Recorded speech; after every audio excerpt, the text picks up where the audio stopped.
Quando que a Organização Mundial da Saúde vai dizer saímos da pandemia, doutor Marco? Esse é um bom ponto, né, Fabíola? A gente tem visto, às vezes, avaliações muito precipitadas, né, de entender que já há, vamos dizer, situação que permita o decreto do fim da pandemia, mas isso não vai ser feito, né, através da vontade das pessoas.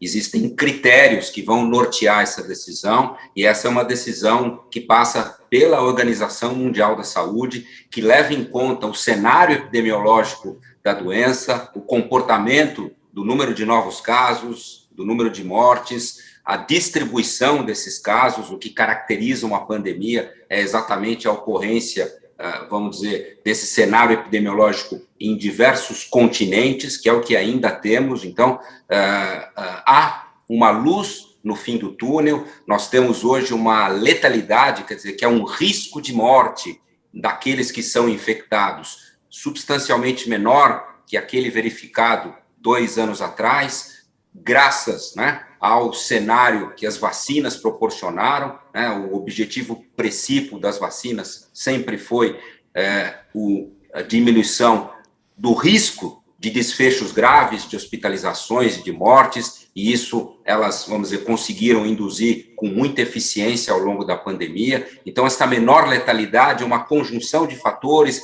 a imunidade da população, a imunidade induzida pela vacina, características e atributos das variantes que circulam, mas ainda há um cenário que merece preocupação. Nós temos visto, num passado muito recente, né, locais que flexibilizaram as medidas de forma intempestiva e talvez precipitada, experimentarem recrudescência da doença. Então, eu acho que o cenário ainda, como nós temos dito nesses últimos 2 anos, né, a gente tem que ter muita humildade em reconhecer que é necessário respeito a esse vírus, né, e muita cautela, né. Eu acho que esse tem sido, talvez, um dos principais legados, né? Mas, doutor Marco, quais são os parâmetros para poder anunciar isso? O senhor acha que isso pode acontecer ainda em meados desse ano, não? Quais são os parâmetros para anunciar isso?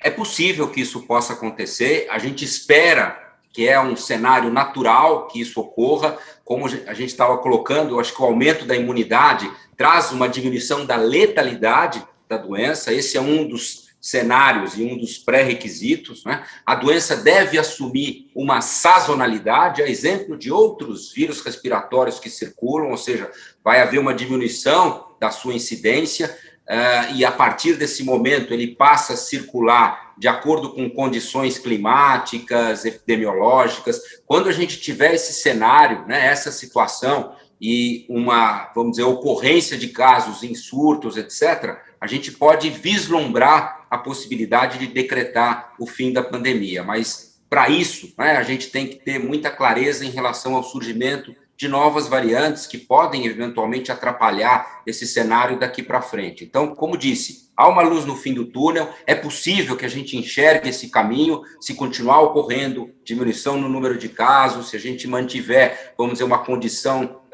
de lidar com a doença. A gente, só para completar o raciocínio, Fabíola, nós temos iminente aqui a chegada de medicamentos que possam intervir, aí sim, de forma precoce e realmente eficiente no que diz respeito à progressão da doença. Então, aqueles casos que eventualmente furarem o bloqueio da vacina, aqueles casos que a gente que ocorrerem em indivíduos que, a despeito de vacinados, né, desenvolverem e que pertençam a grupos vulneráveis, a grupos mais frágeis para esse risco de complicação, contar com esses medicamentos também é, vamos dizer, um pilar importante nesse aspecto de lidar com a pandemia e permitir que a gente possa conviver com esse vírus de outra forma. Doutor Gonzalo concorda com ele, doutor Gonzalo? Sem dúvida, em gênero, número e série. Veja, são duas coisas diferentes também, né? Uma coisa é o que nós estamos falando da decretação do estado de pandemia pela OMS. Outra coisa é o que vai acontecer aqui no Brasil. E mesmo o que acontece em cidades. Nós temos que lembrar que um país desse tamanho vai ter várias realidades. E a doença começou, inclusive as variantes começaram, pelas portas de entrada do país. Quer dizer, é São Paulo e Rio, que são os principais aeroportos internacionais. Então, a doença começa por aqui, ela vai ser arrefecida também por aqui. Se você notar hoje, na Coreia do Sul, nós estamos tendo uma situação terrível, uma situação que nós já tivemos há algumas semanas atrás com a Omicron. A Omicron chegou na Coreia do Sul e está fazendo um estrago danado lá, mudou o resultado da eleição. O cara lá ganhou a eleição porque o governo foi acusado de não saber conseguir controlar a doença. Quer dizer, nós estamos tendo uma situação diferente em diferentes países, então a gente tem que levar isso em conta. E aí, com certeza, países como o Brasil, que tem um nível de cobertura vacinal mais importante, e que, sobretudo, passou por 3 boas crises, né? A última, essa da Omicron, que teve muitos casos, embora tenha tido menos óbitos, teve muitos casos.